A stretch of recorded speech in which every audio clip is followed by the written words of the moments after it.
bisitahin si Kuya Jess. Kilala na natin. Welcome po ulit. Salamat sa Panginoon. Si Kuya Jess. Tumayo po tayo bilang pag-aaral sa salita ng Panginoon. Amen. Makibukas po kayo sa Hebrews chapter 9 verse 11 to 14. Nabasahin po natin ang salita.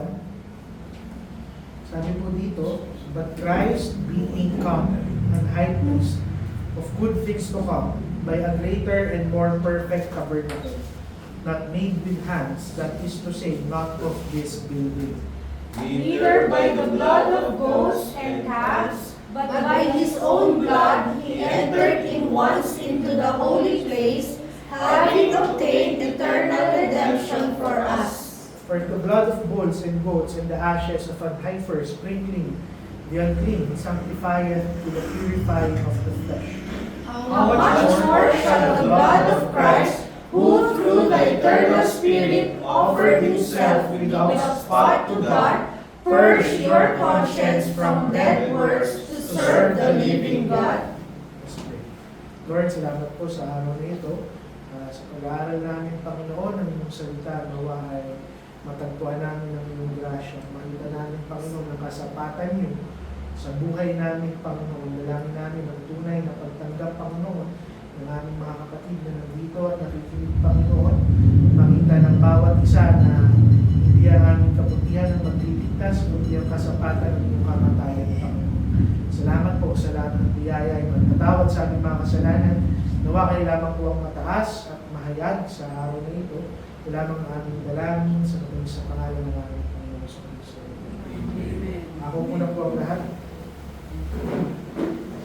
Nung huling unang araw po ng linggo, kung maalala nyo, nagsimula tayo ng ating serye tuwing first Sunday of the month patungkol sa lahat ng opisina ng ating Panginoong Jesucristo.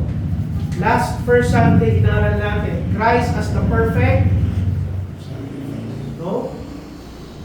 Christ as the perfect Charles. Redeemer. 5. A prophet. Talo kayo ng mga bata, ha? Sorry, pero nadi-disappoint si Pastor. Yung mga miyembro, kinalimutan na, isang buwan na yung tinuro natin. Christ as the perfect prophet. Ngayon, naaralin natin, Christ as the ultimate priest. Nakikita natin dito sa Hebrews 9:11 to 14. Isa sa mga pinakamabigat na dalangin ng tao. Marami ang kusan iniisipin na one of my deepest burden is confusion sa kung sino ba talaga ang ating Panginoon.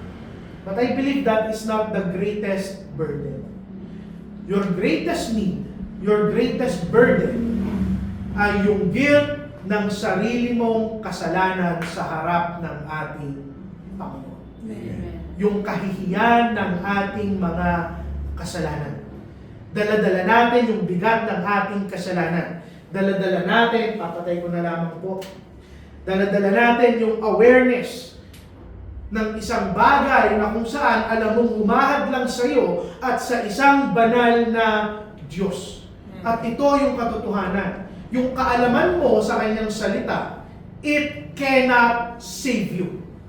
Yung talino mo sa pag-aaral, it cannot remove yung guilt na nararamdaman ng iyong puso. Kahit sino pang guro ang magturo sa iyo, kaya niya lang ilagay sa isipan mo yung kaalaman. Kahit sinong hari pa yung mag-utos sa iyo, kaya niya lang baliin yung will ng iyong puso. Pero walang tao ang makakapaglinis ng sarili mong konsensya. Ang kailangan natin bilang mga kasalanan, hindi lamang katuruan, hindi lamang direksyon kung saan tayo pupunta, pero maunawaan natin yung daan kung paano tayo mare-reconcile at makikipag-ayos sa ating Panginoon. We need someone na kayang tumagitna sa isang banal na Diyos at sa isang makasalanang tao. And that is why, makikita nyo sa Biblia, yung prominence ng priesthood. Kung bakit napakaraming pare sa bayan ng Israel. Sa Old Testament po, unlike sa atin ngayon, kinakailangan nila ng mga pare. Dahil yung mga pare, yung nagkakatay at nag-aalay ng mga hayop, dahil ang kabayaran ng kanilang mga kasalanan ay dugo ng mga hayop na kanilang inaalay. Nire-representa po ng mga hayop na inaalay nila na ang kabayaran ng kasalanan ay kamatayan. At para ma-access nila yung worship nila sa ating Panginoon, kinakailangan tubusin ng mga hayop yung kanilang kasalanan. Alam niyo sa ating kapanahunan, hindi na natin kinakailangan pa ng mga pare. Sa Biblia po, lahat ng Kristiyano tinawag silang pare.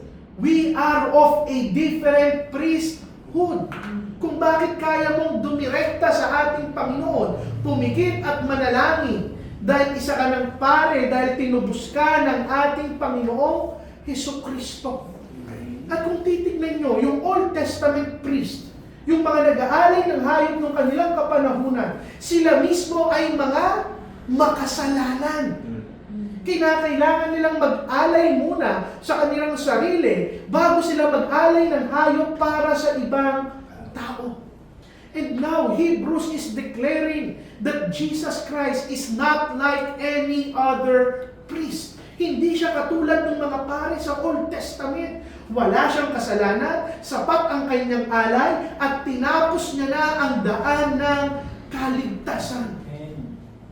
Saan ka makakakita ng pare na hindi dala-dala yung dugo ng ibang hayop o dugo ng ibang tao, kung hindi yung sarili niyang dugo ang kanyang inalay upang maging katapusan ng kasalanan ng mga taong patuloy na nananakit sa kanya? Hindi siya pumasok sa isang templo o isang simbahan na ginawa ng tao. Pumasok siya ng kalangitan at namamagitan siya ngayon between His Father and us. Siya yung namamagitan sa kanyang Ama at sa ating mga taong patuloy na nagkakasala sa kanyang Ama. At mamayang gabi, pagpasok natin ng Lord's Table, makita natin yung glory ng Panginoong Hesukristo bilang ating pare. Dahil siya lang yung nag-iisang tao, kayang maglapit sa kanyang Ama, sa isang banal na Diyos, sa marurumi at makasalanang tao. I want you to realize, sa Hebrews 9:11, sabi doon, but Christ being come a high priest of good things to come, by a greater and more perfect tabernacle, not made with hands, that is to say, not of this building. Sinasabi ng Hebrews na yung priestly ministry ng Panginoong Hesukristo is far, far greater. Greater in what? He is greater in person than any other priest. Yes. Sa Old Covenant, yung mga pari sa bayan ng Israel, sabi ko nga sa inyo, haharap sila sa Panginoon, pero sila mismo ay mga makasalanan. Magsusuot sila ng mga banal na pananamit, ng mga garments, pero sa likod ng mga damit na yon, sa ilalim ng mga banal na damit ay isang makasalanang puso. Bago siya pwedeng mamagitna sa Israel at sa kanilang Panginoon, siya mismo kailangan ng kabayaran ng sarili niyang kasalanan. Now, yung pinaka-istruktura ng priesthood sa bayan ng Israel, nire-remind lamang ang bayan ng Israel na hindi sapat yung parit nila upang maging daan sa kanilang mga kasalanan. Hindi yun sapat upang mamagitna sa Panginoon at sa isang makasalanang tao. Dahil ito yung katotohanan, every priest, every pastor, every apostle, every disciple, every reverend, kunin nyo na yung lahat ng titulo sa mundong to. Lahat ng taong tatayo sa kanilang pulpito ay mga makasalanan. We are all in need ng grasya ng ating Panginoon. At yung mga pari sa kanilang kapanahunan, sila lamang ay mga buhay na testimony na walang taong mediator ang kayang magresolba ng ating mga kasalanan. Paabot ng charger. Now, makikita natin na yung priesthood ng Panginoon, it is far greater. His person is greater. Hindi siya isang pare na kung saan lalapit sa ating Panginoon at magmamakaawa ng habag. Wala siyang kasalanan. He is the sinless Son of God. Hindi niya kailangan magsakripisyo para sa kanyang sarili dahil siya mismo yung sakripisyo. Siya mismo yung namatay para sa atin. Amen. Now, makikita natin dito na kung saan, unlike any other priest, hindi siya lalapit sa kanyang ama at maghihiram siya ng kabanalan ng ibang tao.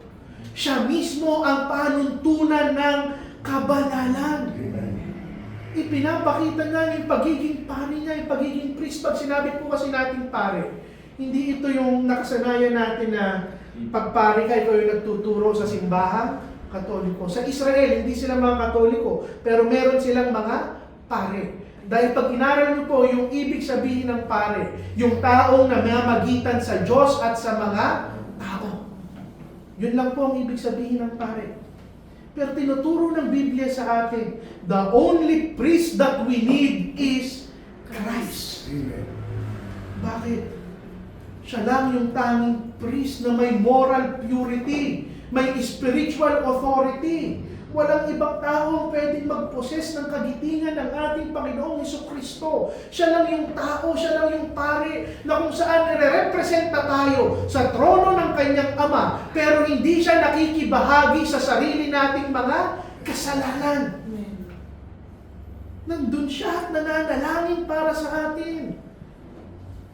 At saan ka nakakita ng pare na sobrang banal, na walang kasalanan, pero piniling mabuhay sa mundong ito para maging kamag-anak natin at maging kapalit at kabayaran ng ating kasalanan. Kung bakit He is far greater than any priest, because He is greater in person. Walang tatapat sa persona ng ating Panginoong Hesukristo. Pero hindi lang yun yung sinabi. Ang sabi doon, saan siya nagmi-minister, saan siya nagpapare, saan siya nagmi-mediator. Greater and more perfect tabernacle, not made with hands. Sa Tagalog, anong sinasabi? Nandun siya. He is greater in place. Not only in person, but in place. Nandun siya sa kalangitan. Doon siya namamagitna sa atin at sa kanyang Ama. At hindi mahahalin tulad yung kalangitan sa kahit anong templo, simbahan o tabernakulo sa ating kapanahunan. Alam niyo yung tabernacle, Old Testament tabernacle ng mga Israelita, napakaganda niyan. It is made saan? Sa wood, sa gold, sa ginto, at sa mga fabric na napakaganda na sinusuot lamang ng mga mayayaman. Pero it is still a structure ng mundong to. As glorious as it is, kahit gaano pa kaganda yung inaral nating Solomon's Temple, limitado lang yan ng creation ng Panginoon dito sa mundo. Pero yung ating Panginoong Hesukristo, nasaan yung kanyang ministry? Nasa kalangitan. Hindi yan confined ng space at ng time. Yung ministry ng ating Panginoon nandun sa trono ng kanyang Ama, sa sarili niyang trono. This means, nauunawaan mo ba na yung pamamagitan sa atin ng ating Panginoon, hindi confined ng kahit anong lugar, ng kahit anong lengguwahe, ng kahit anong ritual o simbahan o seremonya o kultura o tradisyon o ng kahit anong rebulto. Amen. Yung pagiging pamimagitna niya sa atin, hindi na kailangan natin ikulong sa tradisyon. Pwede kang pumikit, pwede kang magsambit ng panalangin mo. Ang sabi nga sa Biblia, kahit hindi pa lumabas sa bibig mo, pumikit ka lang, alam ng Panginoon ang laman ng iyong puso. Amen. Now, don't get me wrong. I am teaching this hindi para sabihin that my religion is better than theirs. That is not my point. My point here, any religion should not limit yung power ng ating Panginoon. He is the great high priest. Nakaka-insulto sa kanyang kamatayan na para bang sasabihin pa natin, hindi sapat ang kamatayan mo, aking Panginoon, na kailangan kong dumaan sa ganitong tao, sa ganitong imahe, sa ganitong relihiyon para makausap kita. Hindi. Dahil inalay niya ang kanyang buhay para sa atin. Hindi na symbolic yung templo. Hindi mo kinakailangan na magsimba sa simbahan ito o sa kahit anong relihiyon. Pwede kang pumikit at makipag-usap sa ating Panginoon. Amen. Ito yung sinasabi natin. Ito yung greatness ng priesthood ng ating Panginoon. Nandun siya sa isang lugar at nagmi-minister sa atin. Isang lugar na hindi man lang nadapuan ng kasalanan, ng kabulukan, ng kamatayan. Isang perpektong lugar that is worthy ng presence ng ating Panginoong Hesukristo. But He is not only greater in person. He is not only greater in place. He is greater in purpose. Amen. Sabi dun sa verse, He is a high priest of the good things to come. Mga mabubuting bagay na darating sa atin. Ano yung pinagkaiba ng Panginoong Jesucristo sa mga pari ng Israel? Yung mga pari ng Israel, ano lang yung ina-address ng pagkakatay nila ng hayop? Pag-aalay nila ng hayop? Ceremonial cleanliness. Pag sinabi kong ceremonial cleanliness, akala niyo ba na yung mga hayop na inaalay nila doon ay kabayaran ng kanilang kasalanan? Hindi. Inaalay lang nila yon para maging malinis sila at makapasok sila sa loob ng templo. Pero hindi yung nagtatagal. Bakit? Sa kinabukasan na magkakasala ulit sila, kailangan na naman nilang mag-alay. Paulit-ulit. Ano yung punto ko?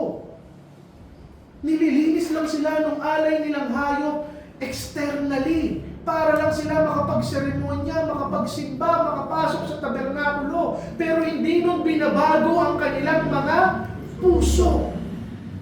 That is why yung purpose ng pagiging paring ng Panginoong Jesucristo, it is far greater, mas maganda. Hindi lang siya nagbibigay ng temporary na kaginhawaan ng ating mga puso. Yung kamatayan niya, binigyan tayo ng eternal na kaligtasan. Ano yung good things to come dito? Yung panghabang buhay na kaligtasan na ibinigay sa iyo ng ating Panginoon. At ano yung kalakip noon? Napakaraming bagay. Kapatawaran ng lahat ng iyong kasalanan. Amen. At pag sinabi kong lahat ng ginawa mo simula nung ipinanganak ka bilang sanggol, lahat ng ginagawa mo sa araw na ito, at lahat pa ng kasalanan magagawa mo sa iyong buhay, binayaran ng ating Panginoong Hesukristo. Amen. Ano pa yung good things to come? Ano pa yung kasama ng kaligtasan mo? Nilinis niya ang iyong konsensya. Dahil unawa mo ngayon, nung namatay siya para sa'yo, hindi na ikaw yung tinitignan ng Ama. Dahil kung ikaw lang yung titignan ng kanyang Ama, ano pa yung itsura natin? Marumi, mabaho, nakakadiri dahil sa ating mga kasalanan. Pero nakikita ka niya bilang isang napakagandang kaluluwa ngayon na hinugasan ng dugo ng kanyang anak. Amen. Ano yung kalakip ng kaligtasan mo?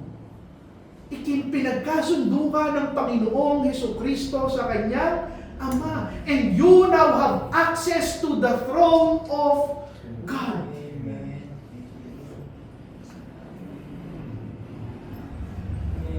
Kung magtataka kayo at sasabihin nyo, bakit we are so against sa naging kultura ng ating bansa na kailangan kong ipadaan sa kung sino-sino yung aking panalangin o yung aking kasalanan.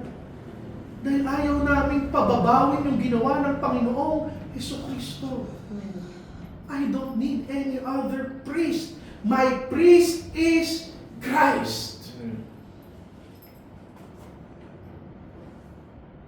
Alam nyo yung priestly ministry ng mga Israelita. Ano ba yung mine-maintain nila? Nagme-maintain lang sila ng isang sistema. Pero yung ministry ng ating pare, ng ating Panginoong Jesucristo, hindi siya nagme-maintain. Wala na siyang mine-maintain. In-accomplish niya ang ating kaligtasan. From end to end. Ano yung huling salita niya sa krus ng Kalbaryo? It is finished. Tinapos ko na ang lahat ng bagay. Amen. Wala ka nang kailangang gawin pa. Alam niyo ano yung itinuro sa atin ng mundo? Ano yung itinuro sa atin ng napakaraming relihiyon? Maging mabait ka, maging mabuti ka, maging mapagbigay ka, manalangin ka araw-araw. Kung magkasala ka man ang gawin mo, pantahin mo ng kabutihan. Pero isipin nyo, kung nagsinungaling ka nung bata ka, kahit anong kabutihan pa yung gawin mo, hindi mo mababago yung katotohanan na ikaw ay naging isang sinungaling. Hindi mabubura ng ating kabutihan yung lahat ng ating kasalanan. Pero binura yun ng ating Panginoong Jesucristo. Amen. He is not only greater in purpose but in design. Hindi temporary. Yung Israelita, temporary yung kalinisan nila eh. Araw-araw, taon-taon, kailangan nila magsakripisyo. But Jesus Christ, yung sacrifice niya for you, eternal. Now, yung susunod na verse na binasa natin, verse 12. Neither by the blood of goats and calves, but by His own blood, He entered into the one place, into the holy place, having obtained eternal redemption for us. Anong sabi ng Hebrews? Hindi nga binayaran ang kasalanan mo sa pamamagitan ng dugo ng mga hayop. Hindi sa dugo ng kambing o ng tupa, pero sa pamamagitan ng sarili niyang dugo. Ano yung punto? Yung mga Old Covenant priests sa Old Testament, pumapasok sila sa sanktuaryo ng ating Panginoon sa pamamagitan ng dugo na hindi naman sa kanila. Am I against doon sa Old Testament system? Hindi. Sana huwag mo ma-misunderstand. Panginoon ang nag-design nyo nun. Pero ang sinasabi ko, ang tinitestify lang nun, seriousness ng kanilang kasalanan. Kung bakit sila nag-aalay para huwag nilang makalimutan na ang kabayaran ng kasalanan ay kamatayan. Yung inaalay nilang hayop, sinisimbolo lang yan yung kamahalan ng katubusan ng kanilang kasalanan. Pero hindi yan kayang bayaran literally ang kanilang kasalanan. Amen. Kung bakit kailangan paulit-ulit, araw-araw at taon-taon sila nagsasakripisyo para wag nilang malimutan na hanggat hindi pa na ipapako sa krus ang Mesiya, hindi pa bayad ang kanilang kasalanan. Amen. Bawat isang hayop na pinatay nila, isang mensahe lang yung sinasabi. Hindi pa sapat ang inyong alay. Hindi niyan kayo kayang linisin. Hindi niyan kayo kayang iligtas.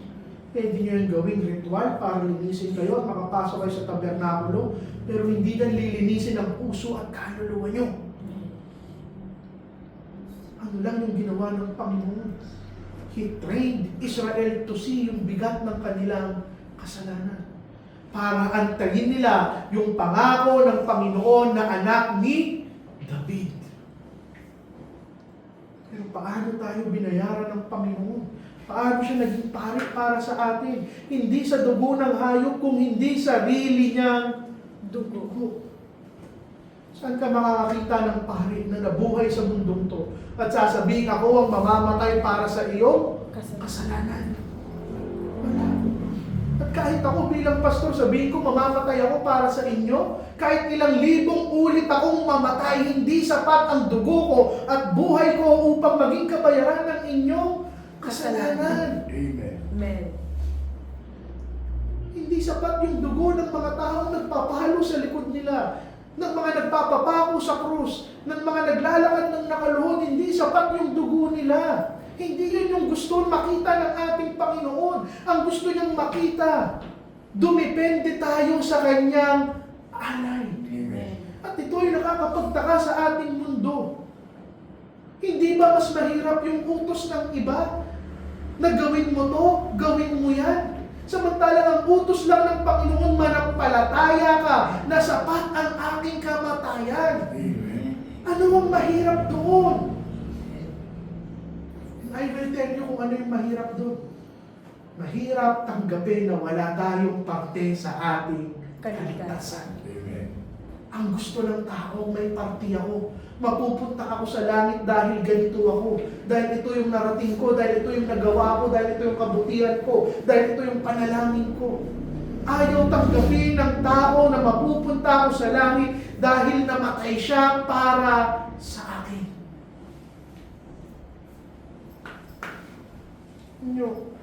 Yung halaga ng dugo ng Panginoong Jesucristo, bakit yung mahalaga? Bakit? Makikita mo yung halaga nun sa halaga ng Panginoong Jesucristo mismo. Hindi yung dugo yung nagbibigay ng value.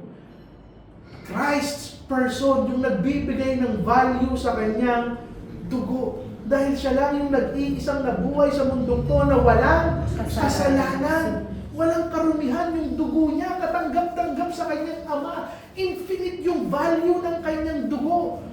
Kung bakit sapat ang kanyang kamatayan para sa libo-libong taong iniligtas ng ating Panginoon.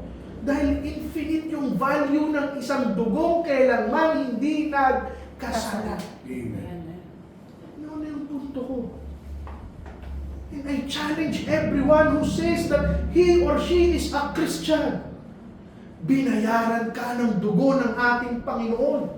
Ano yung ibinabalik mo sa Kanya? Paano ka namumuhay? Paano ka nakikipagkapwa-tao? Paano ka kumikilos para sa Kanyang ministeryo? Christ did not deserve to be on that cross. Hindi niya deserve na maipako sa krus. Pero ginawa niya yun. Para saan? Para mapatawad ka ng kanyang Ama. So that you can go directly sa trono ng kanyang Ama. Alam niyo sa ginawa ng Panginoong Jesucristo, sinecure niya ang inyong mga kaligtasan. Alam niyo kung ano yung difference ni Christ as a priest with any other priest? Sabi doon, isang beses lang siyang pumasok ng langit. Once. Bakit? Dahil hindi niya na kailangan paulit-ulit pang mamatay. Amen. Hindi niya kailangan paulit-ulit pang magsakripisyo. Sapat yung isang kamatayan ng ating Panginoong Jesucristo. Kompleto ang daan ng kaligtasan. Sarap isipin mo. Yung kamatayan niya, it reaches backward and forward. Lahat ng kasalanan hanggang kay Adan. Hanggang sa kasalanan ng lahat ng henerasyon pang susunod sa atin. Sa lahat ng tumanggap sa Kanya, binayaran niya ang ating kasalanan. Pag inuulitin ko, wala ka nang maidadagdag pa. You cannot improve yung ginawa ng Panginoong Jesucristo. At ano yung assurance ko na pupunta ako ng langit? Hindi sa kabutihan ko. Dahil bukas pwede ako magkasala. Bukas pwede ako magkamali. Narinig nyo nga kanina sa asawa ko, minsan nagsisinungaling pa rin si sino ba ang perfecto? Amen. Sabi ko sa inyo, hanapin nyo na ang pinakamagaling na titulo. Reverend, pastor, pare, o kung ano pa man. Huwag nyo lang tignan kung anong relihiyon. Sasabihin ko sa inyo, nagkakasala pa rin yan araw-araw. Pero yung assurance ko bilang mananampalataya, wala sa akin. Nasa ginawa ng ating Panginoong Jesucristo. No. Huling punto. The cleansing work of Christ is complete. Yung paglilinis ng Panginoon sa atin, tapos na. Sa Old Testament, sa verse 13 and 14, sabi niya, yung dugo ng mga hayop, yung abo ng mga tupa, ginagamit lang nila yan para linisin ang kanilang panglabas na laman. Totoo yung seremonya nila, yung tradisyon nila. Panginoon ang nag-utos nun. Meaningful yun.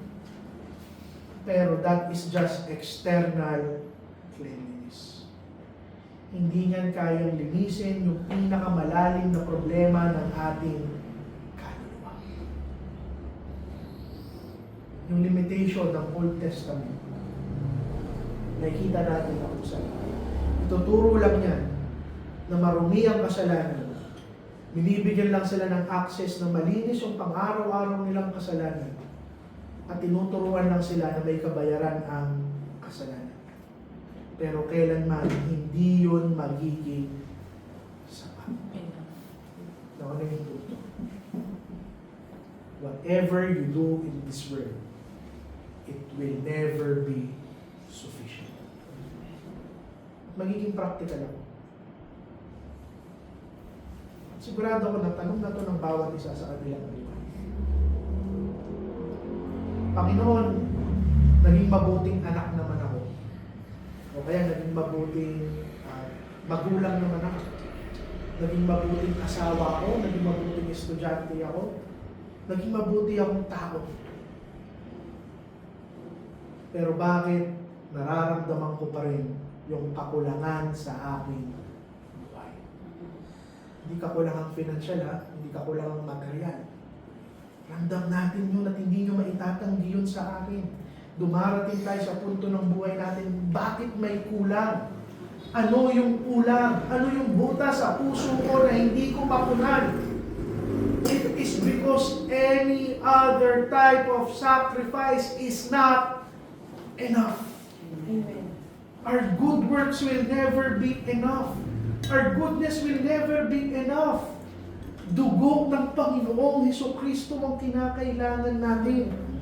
Sabi sa 13 and 14, through the eternal Spirit, offered Himself without spot to God. Perfect yung sakripisyo niya, kompleto yung sakripisyo niya, eternally sapat yung sakripisyo niya. Wala siyang bahid ng kasalanan, wala siyang bahid ng karumihan, katanggap-tanggap yung kanyang buhay. Ano yung punto? Yung sakripisyo ng Panginoon, hindi ka lang nililinis pang labas. Pero nililinis niya yung konsensya mo. Amen. Yung pakiramdam na kaya mong humarap sa kanyang ama na wala kang iisipin. Amen. Alam niyo ba na sa sakripisyo ng Panginoon? Twofold. Marami ang magsasabi sa inyong mga pastor, kabayaran lang yun ng kasalanan. Pero kulang. Hindi niya lang binayaran yung kasalanan mo. Ipinahiram niya sa iyo at ibinalot niya sa iyo ang kanyang kabanalan. Amen. No, ano yung purpose kung bakit kailangan mamatay ng ating Panginoon? Sabi ko nga sa inyo, the text does not stop at forgiveness. Hindi lang kabayaran ng kasalanan o kapatawaran ng kasalanan. Ang sabi sa verse 14, from dead works to serve the living God. Amen. Yung dugo ng Panginoon, nagbabago ng mga buhay. Now, masakit itong sasabihin ko, lalo na sa mga taong nagsasabing ligtas sila at sila ay mga Kristiyano. Kung hindi binago ng Panginoon yung buhay mo, hindi ka patunay na ligtas. Amen. Hindi ka patunay na Kristiyano. Totoo yung sinabi ko kanina sa Sunday School. Kahit ilang ulit kang mabinyagan, kahit nung baby ka pa, o matanda ka na, ilang ulit ka ilubog. Hanggat hindi ka nagbabago, hanggat hindi mo nararamdaman yung pagbabalot sa iyo ng kabanalan ng Panginoon, hindi ka pa ligtas. Sabi rito, yung dugo ng Panginoon, hindi lang nagpapatawad, it transforms dead works to serve the living God. Amen. Yung purpose ng pagtubo sa iyo ng Panginoon, hindi lang para tanggalin yung guilt mo, o yung kasalanan mo, o ilagay ka ng Panginoon sa langit pag namatay ka, hindi. Ano ang purpose ng mga pare? To enable worship. Ang makapagsamba ka at makapaglingkod ka at mabuhay ka ng may kabanalan sa harap ng isang buhay na Diyos. Amen. Alam nyo, everything you do, kung wala kang Kristo sa buhay mo, dead works. Amen. Masakit yun. Kasi ma-realize ko na kahit ano palang kabutihan yung ginawa ko, kahit gaano kabuting tao, all of the things I did is dead works kung hindi ako magtitiwala sa Panginoong Kristo. But the moment you have Christ sa buhay mo, lahat ng maliliit na bagay na gagawin mo na ngayon para sa Kanya. Amen. Pagturo ka sa iglesia, para sa Kanya. Maging mabuti kang nanay, para sa Kanya.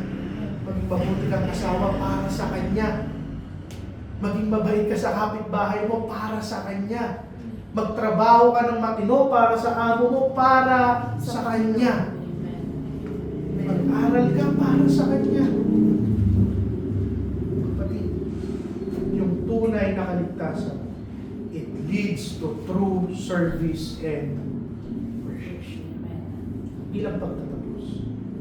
Ngayong nakita nyo si Jesus Christ as the great high priest, greater in person, greater in place, greater in purpose, greater in His ministry, Amen. greater sa kanyang sakripisyo.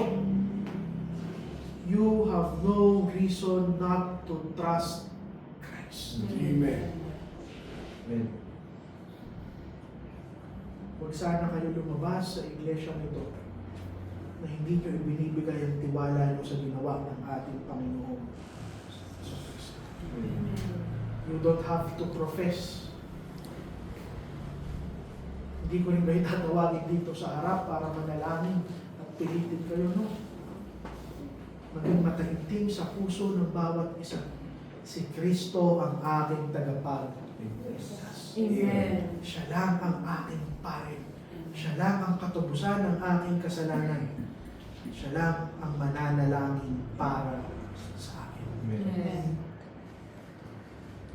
Mamayang gabi na huwag nating kalimutan ang mensahe nito sa pag-alala natin ng kamatayan ng ating Panginoon sa Kristo. Salamat. Panginoon, salamat po sa araw nito. Salamat sa lahat ng biyaya niyo. Salamat, Panginoon, sa kamatayan niyo, sa pagtubos ko sa amin, sa sakripisyong ginawa niyo, sa paggitna niyo, Panginoon, sa amin at sa inyo. Nawa, Panginoon, makasama pa rin namin kayo sa araw-araw at tunay namin maramdaman ng intercession. Dalangin namin kaligtasan ng aming mga minamahal sa buhay. Mga pamilya, kaibigan, mga anak, Panginoon. Nawa, Panginoon, matagpuan nila ang ganang kaligtasan. Tawad na ba sa aming mga kasalanan? In Jesus' name we pray. Amen. Amen. Subukan lang natin.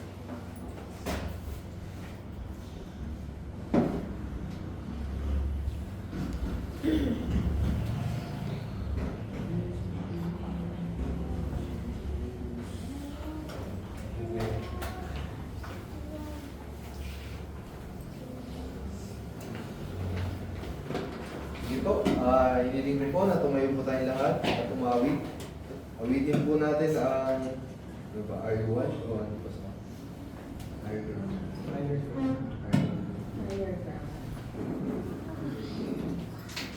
Sige po. Anong page? 67. Team na 67.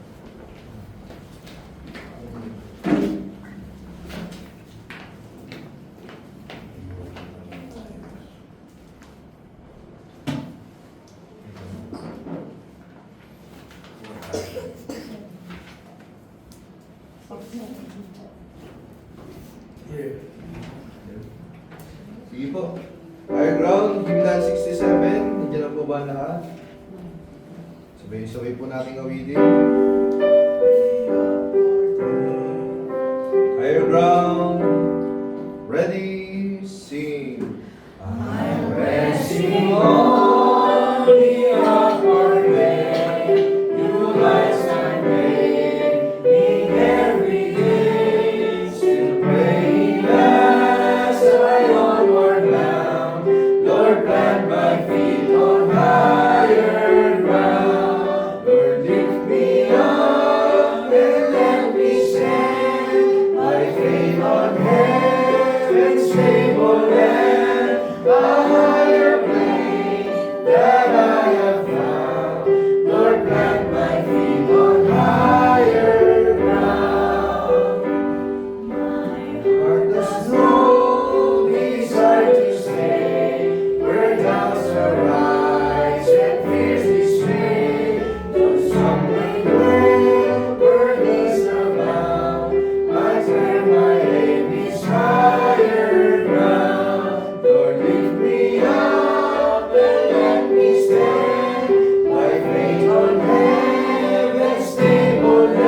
Amen.